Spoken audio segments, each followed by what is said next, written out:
إن العبد إذا قام يصلي أتاه الملك فقام خلفه. هركات إنسان نيجك ملائكة يقول دورد لبشتي وديه يستمع جو أقرأ القرآن خيرنكي ويدنو نزيك بيتوا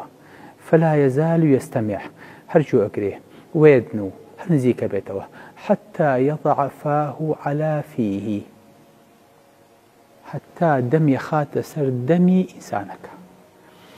يعني ملائكتك كلبشت وديه أم إنسانك قرآن خويني ببيك باشا للروح ولا شي خوي بجي إهيليه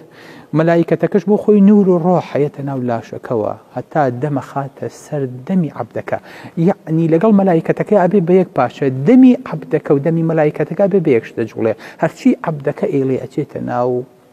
سنجي ملائكتك. يعني جسم كان آبيت أبن ملائكتي لبشتوا آوا دي حتى أجيت ناو قالبي جسمي عبدك ودمي لسر دميتي بوي أبي دمان بس يوا باقين أو جوان مضمضي بيبكين بيش أوي كدسكين بنيوجا كاتي زنجا بوي نابي سير بخوين